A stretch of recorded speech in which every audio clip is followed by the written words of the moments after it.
Hi hello ನಮಸ್ತೆ ಎಲ್ಲರಿಗೂ media ಜಗತ್ತು ಚಾನಲಿನ ಮತ್ತೊಂದು ವಿಡಿಯೋಗೆ ಸ್ವಾಗತ ಸುಸ್ವಾಗತ.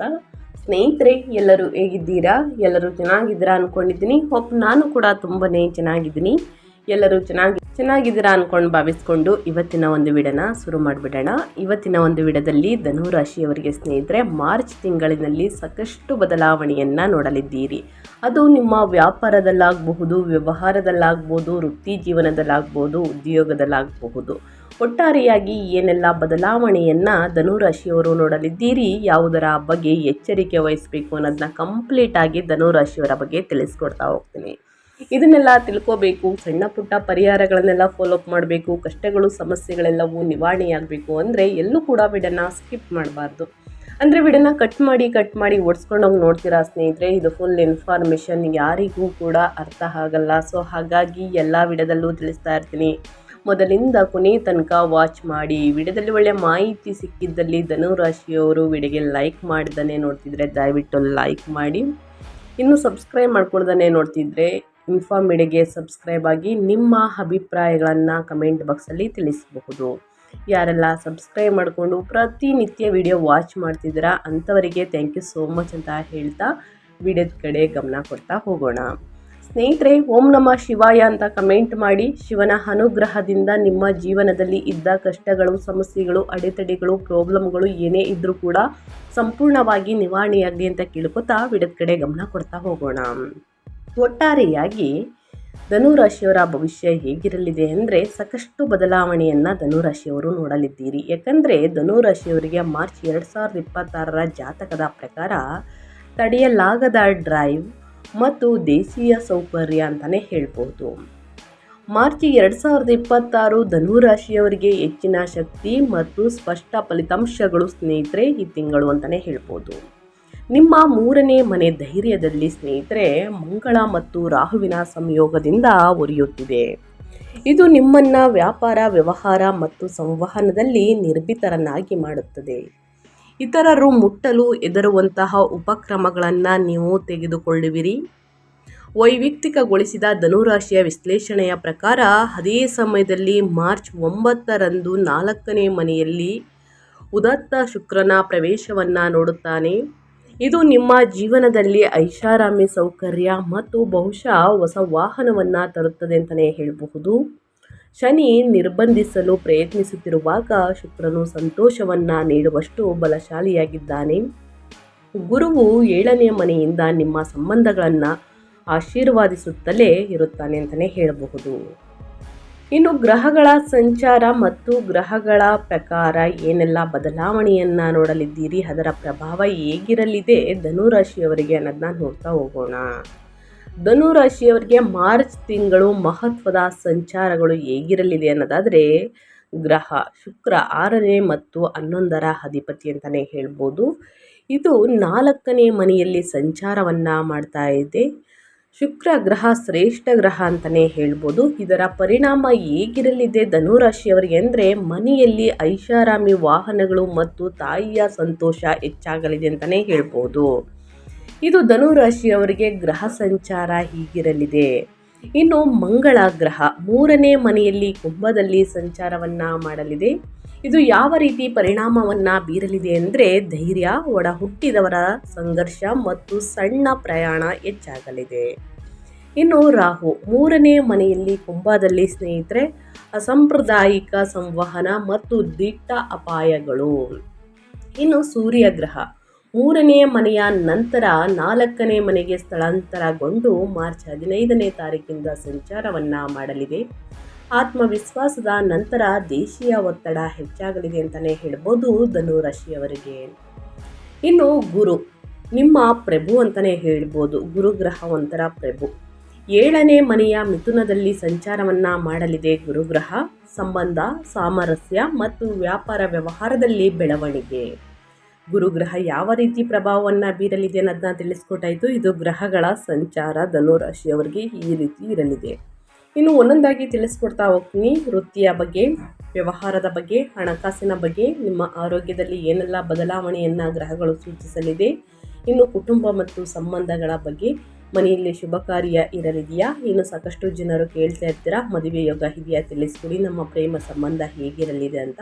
ಅದರ ಬಗ್ಗೆ ತಿಳಿಸ್ಕೊಡ್ತಾ ಹೋಗ್ತೀನಿ. ಏನೆಲ್ಲ ಬದಲಾವಣೆಯನ್ನು ಗ್ರಹಗಳು ಸೂಚಿಸಲಿದೆ, ಯಾವುದರ ಬಗ್ಗೆ ಮುನ್ನೆಚ್ಚರಿಕೆಗಳನ್ನು ತೆಗೆದುಕೊಳ್ಬೇಕು ಧನುರಾಶಿಯವರು ಅನ್ನೋದನ್ನ. ಮೊದಲನೇದಾಗಿ ನಿಮ್ಮ ಫ್ಯಾಮಿಲಿ ಬಗ್ಗೆ, ಅದು ವೈಯಕ್ತಿಕ ಜೀವನದಲ್ಲಾಗಲಿ, ಕುಟುಂಬ ಸಂಬಂಧಗಳ ಬಗ್ಗೆ ಆಗಲಿ, ನಿಮ್ಮ ಪ್ರೇಮ ಜೀವನದ ಬಗ್ಗೆ ಆಗಲಿ ಸ್ನೇಹಿತರೆ, ಏನೆಲ್ಲ ಬದಲಾವಣೆಯನ್ನು ಧನುರಾಶಿಯವರು ನೋಡಲಿದ್ದೀರಿ, ಯಾವುದರ ಬಗ್ಗೆ ಎಚ್ಚರಿಕೆ ವಹಿಸಬೇಕು ಅಂದರೆ, ಮನೆ ಎಂದರೆ ಹೃದಯ ಇರುವಂತಹ ಸ್ಥಳ, ಆದರೆ ನಾಟಕವೂ ಇರುವ ಸ್ಥಳವೂ ಕೂಡ ಅದೇ ಅಂತಲೇ ಹೇಳಬಹುದು. ಶುಕ್ರನು ಮನೆಯ ವಾತಾವರಣವನ್ನು ಸುಂದರ ಮತ್ತು ಐಷಾರಾಮಿಯನ್ನಾಗಿ ಮಾಡುತ್ತಾನೆ. ನೀವು ಪಾರ್ಟಿಗಳು ಅಥವಾ ಕುಟುಂಬದ ಕೂಟಗಳನ್ನು ಆಯೋಜಿಸಬಹುದು. ಆದಾಗ್ಯೂ ಶನಿಯ ಉಪಸ್ಥಿತಿಯು ಜವಾಬ್ದಾರಿ ಅಥವಾ ಶೀಲತೆಯ ಪದರವನ್ನು ಸೇರಿಸುತ್ತದೆ. ಮೂರನೇ ಮನೆ ಮಂಗಳ ರಾಹು ಸಂಯೋಜನೆಯು ತಮ್ಮ ಸಹೋದರರು ಅಥವಾ ನೆರೆಹೊರೆಯವರೊಂದಿಗೆ ತೀವ್ರ ಸಂಘರ್ಷಣೆಗಳು ಬಗ್ಗೆ ಎಚ್ಚರಿಸುತ್ತದೆ. ನಿಮ್ಮ ಮಾತುಗಳು ತುಂಬ ಕಠಿಣವಾಗಿರಬಹುದು ಸ್ನೇಹಿತರೆ. ಮದುವೆಯಲ್ಲಿ 7ನೇ ಮನೆಯಲ್ಲಿರುವಂತಹ ಗುರುವು ಬಂಧವನ್ನು ಬಲವಾಗಿ ಮತ್ತು ಪ್ರೀತಿಯಿಂದ ಇಡುತ್ತದೆ. ಯಾವುದೇ ಬಾಹ್ಯ ಒತ್ತಡದ ವಿರುದ್ಧ ಬಫರ್ ಆಗಿ ಕಾರ್ಯನಿರ್ವಹಿಸುತ್ತದೆ ಅಂತಲೇ ಹೇಳಬಹುದು. ಸಣ್ಣ ಪುಟ್ಟ ಸಂಘರ್ಷಗಳು ಬಂದಿದ್ದಲ್ಲಿ ಸ್ನೇಹಿತರೆ, ವಾದ ವಿವಾದಗಳು ಬಂದಿದ್ದಲ್ಲಿ ಮದುವೆಯಲ್ಲಿ ಕಠಿಣವಾದ ಮಾತುಗಳನ್ನು ನಿಲ್ಲಿಸ್ಬಿಡಿ. ಯಾಕಂದರೆ ಮುಂದಿನ ದಿನಗಳಲ್ಲಿ ಸ್ನೇಹಿತರೆ, ನಿಮ್ಮ ಬಾಳ ಸಂಗಾತಿ ನಿಮ್ಮ ಕೈ ಹಿಡಿಬೇಕು ಅಂತಂದರೆ, ಮದುವೆಯ ಬಗ್ಗೆ ಮನಸ್ತಾಪಗಳು ಉಂಟಾದಲ್ಲಿ ಸ್ನೇಹಿತರೆ, ಮುಂದಿನ ದಿನಗಳಲ್ಲಿ ಕುಟುಂಬಗಳಲ್ಲಿ ಸಾಕಷ್ಟು ಸಮಸ್ಯೆಗಳು ಎದುರಾಗಬಹುದು. ಮದುವೆ ಮಾತುಗಳಲ್ಲಿ ಸ್ನೇಹಿತರೆ ಎಚ್ಚರಿಕೆ ವಹಿಸಿ, ಕಠಿಣವಾಗಿರಬಹುದು ಮದುವೆ ಮಾತುಕತೆಗಳು. ಮದುವೆಯಲ್ಲಿ ಸಣ್ಣ ಪುಟ್ಟ ವಾದ ವಿವಾದಗಳು ನಡೆಯಬಹುದು. ಆದಷ್ಟು ಇದರ ಬಗ್ಗೆ ದೂರವಿರುವುದು ಉತ್ತಮ ಧನುರಾಶಿಯವರು. ಇದರಿಂದ ಮನಸ್ಸಿನಲ್ಲಿ ಭಾರ ಉಂಟಾಗಬಹುದು ಅಥವಾ ಬಿರುಕು ಉಂಟಾಗಬಹುದು ನಿಮ್ಮ ಕುಟುಂಬದಲ್ಲಿ. ಸೊ ಅದರ ಬಗ್ಗೆ ಎಚ್ಚರಿಕೆ ವಹಿಸಿ. ಇನ್ನು ಮದುವೆ ಯೋಗ ಇದೆಯಾ ಅಂದರೆ, ಖಂಡಿತವಾಗಿಯೂ ಮದುವೆ ಯೋಗ ಇದೆ, ಸಂತಾನ ಭಾಗ್ಯ ಕೂಡ ಇದೆ.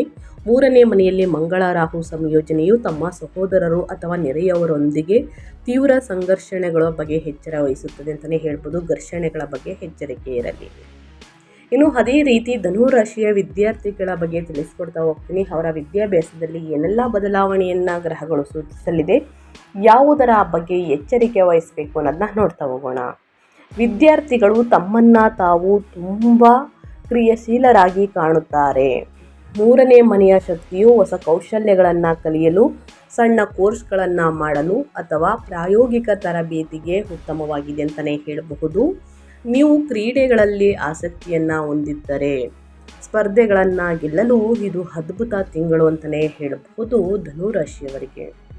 ಅದಿಯಾಗುವ ಮನೆಯಲ್ಲಿ ಅಧ್ಯಯನ ಮಾಡುವುದು, ಗೊಂದಲಗಳಿಂದ ದೂರವಿರುವುದು ಉತ್ತಮ.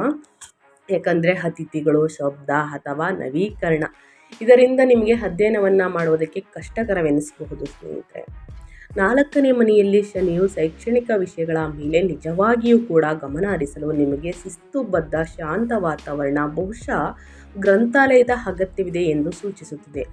ಮನೆಯ ಮಾತುಕತೆಗಳು, ಅತಿಥಿಗಳು, ಶಬ್ದದಿಂದ, ಗೊಂದಲದಿಂದ ಸ್ನೇಹಿತರೆ ನೀವು ಅಧ್ಯಯನ ಕಡೆ ಗಮನ ಕೊಡುವುದಕ್ಕೆ ಆಗುವುದಿಲ್ಲ ಅಥವಾ ನಿಮಗೆ ಗೊಂದಲ ಆಗಬಹುದು. ನಿಮ್ಮ ಸೌಂಡಿಂದ, ಅವರ ಸೌಂಡಿಂದ ಸ್ನೇಹಿತರೆ, ಅವರ ಗಲಾಟೆಯಿಂದ, ಇನ್ನು ಅತಿಥಿಗಳು ಬರುವುದು ಹೋಗುವುದು ಈ ರೀತಿ ಮಾಡುವುದರಿಂದ ಈ ಸಮಸ್ಯೆಗಳಿಂದ ನೀವು ಅಧ್ಯಯನದ ಕಡೆ ಗಮನ ಕೊಡದೇ ಇರಬಹುದು. ಈ ಸಮಸ್ಯೆಗಳೆಲ್ಲ ನಿವಾರಣೆಯಾಗಬೇಕು ಅಂತಂದರೆ ಲೈಬ್ರರಿ ಅಥವಾ ಶಾಂತವಾದ ಸ್ಥಳದಲ್ಲಿ ಕೂತು ಅಧ್ಯಯನವನ್ನು ಮಾಡುವುದು ಬಹಳ ಮುಖ್ಯವಾಗಿರುತ್ತದೆ. ಈ ರೀತಿ ಮಾಡಿದಲ್ಲಿ ಉನ್ನತ ಫಲಿತಾಂಶವನ್ನು ಗಳಿಸುವುದಕ್ಕೆ ಸಾಧ್ಯವಾಗಲಿದೆ. ಸೊ ತಪ್ಪದೆ ಪ್ರತಿದಿನ ಒಂದು ವೇಳಾಪಟ್ಟಿಯನ್ನು ರಚಿಸಿ ಸರಿಯಾದ ಸಮಯಕ್ಕೆ ಕೂತು ಅಧ್ಯಯನವನ್ನು ಮಾಡಿ. ಖಂಡಿತವಾಗಿಯೂ ಧನುರಾಶಿಯವರಿಗೆ ವಿದ್ಯಾಭ್ಯಾಸ ಕೈ ಹಿಡಿಯಲಿದೆ ಅಂತಲೇ ಹೇಳ್ಬೋದು. ಉನ್ನತ ಫಲಿತಾಂಶವನ್ನು ನೋಡಲಿದ್ದೀರಿ. ವಿದ್ಯಾರ್ಥಿಗಳು ಕೂಡ ಮನ್ನಣೆಯನ್ನು ಗಳಿಸಲಿದ್ದೀರಿ ಅಂತಲೇ ಹೇಳ್ಬೋದು. ಸಾಕಷ್ಟು ಅಭಿವೃದ್ಧಿಯನ್ನು ಗಳಿಸಲಿದ್ದೀರಿ ಸ್ನೇಹಿತರೆ. ಇನ್ನು ಅದೇ ರೀತಿ ನಿಮ್ಮ ಹೆಲ್ತ್ ಬಗ್ಗೆ ಹೇಳೋದಾದರೆ, ಧನುರಾಶಿಯವರ ಹೆಲ್ತ್ ಹೇಗಿರಲಿದೆ, ಯಾವುದರ ಬಗ್ಗೆ ಎಚ್ಚರಿಕೆ ವಹಿಸಬೇಕು ಅನ್ನೋಂತ ನೋಡ್ತಾ ಹೋಗೋಣ. ನಿಮಗೆ ಒಟ್ಟಾರೆಯಾಗಿ ಹೇಳಬೇಕು ಅಂದರೆ 2026ನೇ ವರ್ಷ ಸ್ನೇಹಿತರೆ, ನಿಮ್ಮ ಆರೋಗ್ಯದಲ್ಲಿ ಮಿಶ್ರ ಫಲಿತಾಂಶವನ್ನು ನೋಡಲಿದ್ದೀರಿ. ನಿಮ್ಮ ಒಟ್ಟಾರೆ ಚೈತನ್ಯ ಹೆಚ್ಚಾಗಿರುತ್ತದೆ, ಆದರೆ ನಿರ್ದಿಷ್ಟ ಪ್ರದೇಶಗಳಿಗೆ ಗಮನ ಬೇಕು. 3ನೇ ಮನೆಯಲ್ಲಿ ಮಂಗಳ ರಾಹು ಸಂಯೋಗವು ಭುಜಗಳು, ತೋಳುಗಳು, ಕೈಕಾಲುಗಳು ಅಥವಾ ಕಿವಿಗಳಲ್ಲಿ ಸಮಸ್ಯೆಗಳು ಕೂಡ ಉಂಟಾಗಬಹುದು. ಸರಿಯಾದ ಆಕಾರವಿಲ್ಲದೆ ತುಂಬ ಭಾರವಾದ ತೂಕವನ್ನು ಎತ್ತುವುದನ್ನು ತಪ್ಪಿಸಿ. ಇದು ನರಗಳಿಗೆ ಸಂಬಂಧಪಟ್ಟಿರುವ ಕಾರಣ ಸಮಸ್ಯೆಗಳು, ನರಗಳ ಸ್ನಾಯು ಸೆಳೆತ ಉಂಟಾಗಬಹುದು. 4ನೇ ಮನೆ ಅಂದರೆ ಎದೆ, ಶ್ವಾಸಕೋಶ, ಶನಿ, ಉಚ್ಚ ಶುಕ್ರ ಸ್ನೇಹಿತರೆ. ನಂತರ ಸೂರ್ಯನಿಂದ ತುಂಬಿರುತ್ತದೆ. ಇದು ಅಸ್ತಮ ಇರುವವರಿಗೆ ದಟ್ಟಣೆ ಅಥವಾ ಉಸಿರಾಟದ ತೊಂದರೆಗಳು ಉಂಟಾಗಬಹುದು. ಬ್ಲೀಡಿಂಗ್ ಪ್ರಾಬ್ಲಮ್ ಯಾರಿಗೆಲ್ಲ ಇದೆ ಸ್ನೇಹಿತರೆ, ಆದಷ್ಟು ಬಹಳಷ್ಟು ಎಚ್ಚರಿಕೆ ವಹಿಸಿ. ಭಾವನಾತ್ಮಕ ಆರೋಗ್ಯವು ಇಲ್ಲಿಗೆ ಸಂಬಂಧಿಸಿದೆ. ನಿಮ್ಮ ಭಾವನೆಗಳನ್ನು ನಿಗ್ರಹಿಸಬೇಡಿ, ಏಕೆಂದರೆ ಅದು ಆತಂಕಕ್ಕೆ ಕಾರಣವಾಗಬಹುದು. ಇನ್ನು ಯಾರು ಅತಿಯಾದ ಖಾರವನ್ನು ಚೆನ್ನಾಗಿ ತಿನ್ನುವುದು ಸೇವಿಸ್ತೀರಾ ಸ್ನೇಹಿತರ ಆಹಾರದಲ್ಲಿ, ಇನ್ನು ಮಸಾಲೆಯುಕ್ತ ಊಟವನ್ನು ಮಾಡುವವರು ಅಸಿಡಿಟಿ ಉಂಟಾಗಬಹುದು, ಎದೆ ಉರಿ ಉಂಟಾಗಬಹುದು, ಎದೆ ನೋವು ಬರಬಹುದು. ಈ ಕಾರಣದಿಂದ ಆದಷ್ಟು ತಿನ್ನುವ ಪದ್ಧತಿ ಅಂದರೆ ಆಹಾರದ ಪದ್ಧತಿಯ ಬಗ್ಗೆ ಎಚ್ಚರಿಕೆ ಇರಲಿ ಧನುರಾಶಿಯವರು. ಕಡಿಮೆ ಖಾರವನ್ನು ಯೂಸ್ ಮಾಡಿ, ಹೊರಗಿನ ತಿಂಡಿ ತಿನಿಸುಗಳನ್ನು ಕಡಿಮೆ ಮಾಡಿ, ಎಣ್ಣೆಯಲ್ಲಿ ಕರಿದಂತಹ ತಿಂಡಿಗಳನ್ನು ತಿನ್ನುವುದನ್ನು ಕಡಿಮೆ ಮಾಡಿ, ಮಸಾಲೆಯುಕ್ತ ಆಹಾರವನ್ನು ಸೇವಿಸುವುದನ್ನು ಕಡಿಮೆ ಮಾಡಿ. ಇದು ಎದೆ ಉರಿ, ಅಸಿಡಿಟಿ ಪ್ರಾಬ್ಲಮ್ ಬರಬಹುದು, ಎದೆ ಉರಿ ಬರಬಹುದು. ಬಹಳಷ್ಟು ಎಚ್ಚರಿಕೆ ವಹಿಸಿ. ಚೆನ್ನಾಗಿ ನೀರನ್ನು ಕುಡಿಯಿರಿ. ತಾಪಮಾನ ಚೆನ್ನಾಗಿ ಹೆಚ್ಚಾಗಿದೆ ಸ್ನೇಹಿತರೆ. ಹಸಿರು ತರಕಾರಿ, ಹಣ್ಣು ಹಂಪಲುಗಳನ್ನು ಚೆನ್ನಾಗಿ ಸೇವಿಸಿ. ಇದರಿಂದ ಉಸಿರಾಟದ ಉಷ್ಣತೆ ಸ್ವಲ್ಪ ಕಡಿಮೆಯಾಗಲಿದೆ. ಉಸಿರಾಟದಲ್ಲೂ ಕೂಡ ಸ್ನೇಹಿತರೆ ಎದೆ ಉರಿ, ಹೊಟ್ಟೆ ನೋವು ಈ ರೀತಿ ಕಡಿಮೆ ಆಗಬಹುದು. ಸಮಸ್ಯೆಗಳಿದ್ರೆ ಕೂಡ ಕ್ರಮೇಣವಾಗಿ ಕಡಿಮೆ ಆಗಬಹುದು. ನಿಮ್ಮ ಆರೋಗ್ಯದ ಬಗ್ಗೆ ಎಚ್ಚರಿಕೆ ಇರಲಿ. ತೋಳುಗಳು, ಕಿವಿಗಳಿಗೆ ಸಮಸ್ಯೆಗಳು ಉಂಟಾದಲ್ಲಿ ತಕ್ಷಣ ವೈದ್ಯರನ್ನು ಭೇಟಿಯಾಗಿ ಕೊಡುವಂತಹ ಸಲಹೆಯನ್ನು ತಪ್ಪದೆ ಫಾಲೋ ಮಾಡುವುದು ಬಹಳ ಮುಖ್ಯವಾಗುತ್ತದೆ ಈ ತಿಂಗಳು. ಇನ್ನು ಅದೇ ರೀತಿ ಹಣಕಾಸಿನ ವಿಚಾರಕ್ಕೆ ಬಂದರೆ ಏನೆಲ್ಲ ಬದಲಾವಣೆಯನ್ನು ನೋಡಲಿದ್ದೀರಿ, ಯಾವುದರ ಬಗ್ಗೆ ಮುನ್ನೆಚ್ಚರಿಕೆಗಳನ್ನು ತೆಗೆದುಕೊಳ್ಬೇಕು ಧನುರಾಶಿಯವರು ಅನ್ನೋದನ್ನ ನೋಡ್ತಾ ಹೋಗೋಣ. ಆರ್ಥಿಕವಾಗಿ ಇದು ಆಸ್ತಿಗಳ ಮೇಲೆ ಖರ್ಚು ಮಾಡುವ ತಿಂಗಳು ಅಂತಲೇ ಹೇಳಬಹುದು. 4ನೇ ಮನೆಯಲ್ಲಿ ಉಚ್ಚ ಸ್ಥಾನದಲ್ಲಿರುವಂತಹ ಶುಕ್ರನು ಹೊಸ ಕಾರನ್ನು ಖರೀದಿಸಲು, ನಿಮ್ಮ ಮನೆಯನ್ನು ನವೀಕರಿಸಲು ಅಥವಾ ದುಬಾರಿ ಪೀಠೋಪಕರಣಗಳನ್ನು ಖರೀದಿಸಲು ಒಂದು ಶ್ರೇಷ್ಠ ಸೂಚಕವಾಗಿದೆ ಅಂತಲೇ ಹೇಳಬಹುದು. ನೀವು ನಿಮ್ಮ ಜೀವನ ಶೈಲಿಯನ್ನು ಅಪ್ಗ್ರೇಡ್ ಮಾಡಲು ಬಯಸುತ್ತೀರಿ ಸ್ನೇಹಿತರೆ. 1ನೇ ಮತ್ತು 4ನೇ ಮನೆಯ ಅಧಿಪತಿ ಗುರು ಗ್ರಹವು 11ನೇ ಮನೆಯ ಮೇಲೆ ದೃಷ್ಟಿ ನೆಟ್ಟಿರುವುದರಿಂದ ಆದಾಯ ಹರಿದು ಬರಲಿದೆ. ಆದಾಯದ ಹರಿವು ಸ್ಥಿರವಾಗಿರುತ್ತದೆ. 3ನೇ ಮನೆಯ ಗ್ರಹಗಳ ಆನ್ಲೈನ್ ಉದ್ಯಮಿಗಳು ಬರವಣಿಗೆ ಅಥವಾ ಆಯೋಗಗಳ ಮೂಲಕ ಲಾಭವನ್ನು ಸೂಚಿಸುತ್ತದೆ. ಅದ್ಯಾಗೂ ನೆರೆಹೊರೆಯವರು ಅಥವಾ ಸಂಬಂಧಿಕರನ್ನು ಮೆಚ್ಚಿಸಲು ಪ್ರದರ್ಶನದ ವಸ್ತುಗಳ ಮೇಲೆ ಹೆಚ್ಚು ಖರ್ಚು ಮಾಡದಂತೆ ಎಚ್ಚರಿಕೆ ವಹಿಸಬೇಕು. ಸ್ನೇಹಿತರೆ, ಆನ್ಲೈನ್ ಶಾಪಿಂಗನ್ನು ಕಡಿಮೆ ಮಾಡಿ ಬೇಕಾಗಿರುವ ವಸ್ತುಗಳನ್ನು ಖರೀದಿ ಮಾಡುವುದು ಉತ್ತಮ. ಬೇಡದ ವಸ್ತುಗಳನ್ನು ಮುಂದಿನ ದಿನಗಳಲ್ಲಿ ಅದು ಯೂಸ್ ಆಗಲ್ಲ ಅಂದರೆ ಪದೇ ಪದೇ ಖರೀದಿ ಮಾಡುವುದನ್ನು ಆದಷ್ಟು ಸ್ಟಾಪ್ ಮಾಡಿ. ಮುಂದಿನ ದಿನಗಳಲ್ಲಿ ಹಣಕಾಸಿನ ಪ್ರಾಬ್ಲಮ್ ಎದುರಾಗಬಹುದು. ಸಾಕಷ್ಟು ಮಿಶ್ರ ಫಲಿತಾಂಶವನ್ನು ನೋಡಲಿದ್ದೀರಿ. 1ನೇ ಮತ್ತು 4ನೇ ಮನೆಯ ಅಧಿಪತಿ ಗುರು ಗ್ರಹವು 11ನೇ ಮನೆಯ ಮೇಲೆ ದೃಷ್ಟಿ ನೆಟ್ಟಿರುವುದರಿಂದ ಆದಾಯದ ಹರಿವು ಸ್ಥಿರವಾಗಿರುತ್ತದೆ ಅಂತಲೇ ಹೇಳಬಹುದು. ಇನ್ನು ಅದೇ ರೀತಿ ವೃತ್ತಿ ಮತ್ತು ವ್ಯವಹಾರದ ಬಗ್ಗೆ ಹೇಳೋದಾದರೆ ಧನುರಾಶಿಯವರು ಏನೆಲ್ಲ ಫಲಿತಾಂಶವನ್ನು ನೋಡಲಿದ್ದೀರಿ ಈ ತಿಂಗಳು, ಯಾವುದರ ಬಗ್ಗೆ ಎಚ್ಚರಿಕೆ ವಹಿಸಬೇಕು ಅನ್ನೋದನ್ನ ನೋಡ್ತಾ ಹೋಗೋಣ. ಈ ತಿಂಗಳು ನಿಮ್ಮ ವೃತ್ತಿಪರ ಜೀವನವು ಸಂಪೂರ್ಣ ಇಚ್ಛಾಶಕ್ತಿಯಿಂದ ಪ್ರೇರಿತವಾಗಿದೆ. ಮಂಗಳ ಮತ್ತು ರಾಹು 3ನೇ ಮನೆಯಲ್ಲಿ ಇರುವುದರಿಂದ ನಿಮ್ಮ ಸಂವಹನವು ಆಕ್ರಮಣಕಾರಿ ಮತ್ತು ಸಂವಹನವು ಸ್ನೇಹಿತರೆ ಮನವೊಲಿಸುವಂತಿರುತ್ತದೆ ಅಂತಲೇ ಹೇಳಬಹುದು.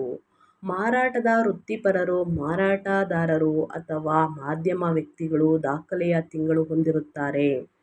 ನೀವು ಇಲ್ಲ ಎಂಬ ಉತ್ತರವನ್ನು ತೆಗೆದುಕೊಳ್ಳುವುದಿಲ್ಲ ಸ್ನೇಹಿತರೆ. ವೃತ್ತಿ ವ್ಯಾಪಾರ ವ್ಯವಹಾರದಲ್ಲಿ 7ನೇ ಮನೆಯಲ್ಲಿ ಗುರುವು ನಿಮ್ಮ ಆಕ್ರಮಣಕಾರಿ ವಿಧಾನದ ಹೊರತಾಗಿಯೂ ನಿಮ್ಮ ವ್ಯಾಪಾರ ವ್ಯವಹಾರದ ಪಾಲುದಾರಿಕೆಗಳು ಸ್ಥಿರವಾಗಿರುವುದನ್ನು ಖಚಿತಪಡಿಸುತ್ತದೆ. ತಿಂಗಳ ಮೊದಲಾರ್ಧದಲ್ಲೂ ಕೂಡ ದ್ವಿತೀಯಾರ್ಧದಲ್ಲೂ ಸಹಿ ಹಾಕಲಾದ ಹೊಸ ಒಪ್ಪಂದಗಳ ಬಹಳ ಲಾಭದಾಯಕವಾಗಿರುತ್ತದೆ ಸ್ನೇಹಿತರೆ. ಹಾಗಾಗಿ ತಿಳಿದವರಿಂದ ಸಲಹೆಯನ್ನು ತೆಗೆದುಕೊಂಡು ಸಹಿಯನ್ನು ಹಾಕಿ ಹೊಸ ಒಪ್ಪಂದಗಳನ್ನು ಮಾಡ್ಬೋದು. ಇದರಿಂದ ಲಾಭ ಕಟ್ಟಿಟ್ಟ ಬುತ್ತಿ ಅಂತಲೇ ಹೇಳ್ಬೋದು. ಅದ್ಯಾಗೋ ಮಾರ್ಚ್ 15ರ ನಂತರ ಸೂರ್ಯನು 4ನೇ ಮನೆಗೆ ಚಲಿಸಿದಾಗ ಕೆಲಸದ ಒತ್ತಡವನ್ನು ಮನೆಗೆ ತರುವುದನ್ನು ತಪ್ಪಿಸಿ. ಏಕೆಂದರೆ ಅದು ನಿಮ್ಮ ವೃತ್ತಿಪರ ಗಮನವನ್ನು ಕುಗ್ಗಿಸಬಹುದು. ಯಾವುದರ ಬಗ್ಗೆ ಎಚ್ಚರಿಕೆ ವಹಿಸಬೇಕು. ವ್ಯಾಪಾರ ವ್ಯವಹಾರದಲ್ಲಿ ಅಭಿವೃದ್ಧಿಯನ್ನು ನೋಡಲಿದ್ದೀರಿ. ಇದರಿಂದ ಲಾಭ ಕೂಡ ಇದೆ ಅಂತಲೇ ಹೇಳಬಹುದು. ಧನುರಾಶಿಯವರು ಏನೆಲ್ಲ ಫಲಿತಾಂಶವನ್ನು ಗಳಿಸಲಿದ್ದೀರಿ ಅನ್ನೋದನ್ನ ಒಟ್ಟಾರೆಯಾಗಿ ತಿಳಿಸ್ಕೊಟ್ಟಿದ್ದೀನಿ ಸ್ನೇಹಿತರೆ. ಇನ್ನು ಅದೇ ರೀತಿ ಈ ಸಣ್ಣ ಪುಟ್ಟ ಪರಿಹಾರಗಳನ್ನು ಅನುಸರಿಸುವುದರಿಂದ ಧನುರಾಶಿಯವರ ಸಮಸ್ಯೆಗಳು ಕ್ರಮೇಣವಾಗಿ ಕಡಿಮೆಯಾಗಲಿದೆ. ಹಾಗಿದ್ರೆ ಈ ತಿಂಗಳಲ್ಲಿ ಅಂದರೆ ಮಾರ್ಚ್ ತಿಂಗಳಲ್ಲಿ ಅನುಸರಿಸಬೇಕಾದ ವೈದಿಕ ಪರಿಹಾರಗಳ ಬಗ್ಗೆ ಹೇಳೋದಾದರೆ, 3ನೇ ಮನೆಯ ಉರಿಯುತ್ತಿರುವಂತಹ ಶಕ್ತಿ ಮತ್ತು 4ನೇ ಮನೆಯ ಭಾರವನ್ನು ಸಮತೋಲನಗೊಳಿಸಲು ಧನುರಾಶಿಯ ಸ್ಥಳೀಯರು ಈ ಪರಿಹಾರಗಳನ್ನು ತಪ್ಪದೇ ಫಾಲೋ ಮಾಡಬೇಕಾಗುತ್ತದೆ. ಮೊದಲನೇದಾಗಿ ಲಕ್ಷ್ಮೀ ದೇವತೆ ಅಂದರೆ ನಿಮ್ಮ ಮನೆಯಲ್ಲಿ ಶುಕ್ರನ ಶಕ್ತಿಯನ್ನು ಹೆಚ್ಚಿಸಲು ಶುಕ್ರವಾರದಂದು ಅಥವಾ ಶುಕ್ರವಾರ ಲಕ್ಷ್ಮೀ ದೇವಿಯನ್ನು ಪೂಜಿಸಿ ಅಥವಾ ಹರಿಯುವ ನದಿಗೆ ಬಿಳಿ ಹೂಗಳನ್ನು ಅರ್ಪಿಸಿ ಸ್ನೇಹಿತರೆ. ಇದರಿಂದ ಹಣಕಾಸಿನ ಪ್ರಾಬ್ಲಮ್ ಇದ್ದರೆ ನಿವಾರಣೆಯಾಗಲಿದೆ.